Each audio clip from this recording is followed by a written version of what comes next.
আপনারা পটলগুলো দেখবেন খালি, আমি চাষি ভাইয়ের দিকে তাকিয়ে একবার ক্যামেরাটা দেখাচ্ছি যে দেখুন পটলের চেহারা দেখুন। এবং উনার মুখ থেকেই শুনবো যে উনি কিভাবে চাষ করেছে প্রথমে এবং আমাদের অর্গানিক দিয়ে কিভাবে চাষ করেছে, এই দু রকমই আমরা উনার মুখ থেকে শুনতে চাই। এবং উনি বাজারে কীরকম দামে বিক্রি করছে সব রকমই আমরা শুনবো।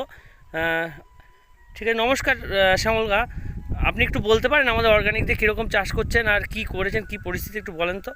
আমি এই পটলের জমিতে 4 বছর চাষ করছি একটা না। তো অনেক রকম রাসায়নিক অনেক ওষুধ ব্যবহার করেছি, পটলের সাইজ এরকম হয়নি। আমি আমি আপনার কাছ থেকে 1,000 ওষুধ নিয়ে 120 টাকা দিয়ে স্প্রে করলাম আজকে 7-8 দিন আগে। স্প্রে করার পর এখন বাজারে নিয়ে গেলে সবার আগে আমার পটলটা বিক্রি হচ্ছে এগুলো সাইজ। এবার ওরা যদি 10 টাকা বেচে আমি 12 টাকা বেচি এবং ওদের আগে আমার পটলটা বিক্রি হয়ে যায়। তা আমি এই দাদাকে বললাম, দাদা আমাকে ওষুধ একটু দিয়ে যান। তো আজকে উনি ওষুধ নিয়ে এসছে, আমাকে ফোন করেছিল, আমি আসলাম জমিতে।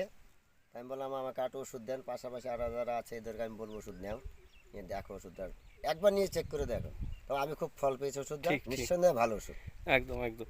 তো এবার রাসায়নিক দিয়েছেন 4 বছরে, তাতে কি কি কীরকম গতি পেয়েছে? রাসায়নিক দিলে দেখা গেল 5-7 দিন 10 দিন একসঙ্গে ধরে রাখছে, পরে আবার জায়গা সেরম হয়ে যাচ্ছে। পটল কীরকম ছিল তখন সাইজটা? পটলের ক্যাট এই যে সেরকম সাইজটা দেখছিও না।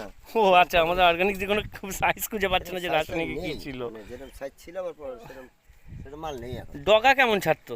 ডগা এত ডগা ছিল না। আচ্ছা, এখন যেরকম ডগা ছাড়ছে এরকম ডগা ছিল না? ছেড়েছে প্রচুর পরিমাণে ডগা, অত ডগা আমার প্রয়োজন নেই, কিন্তু তাও দেখলাম বোঝাই গেছে। তাহলে আমাদের এই অর্গানিক আপনার খুব ভালো লেগেছে, তাই তো? ভালো লাগে নিঃসন্দেহে।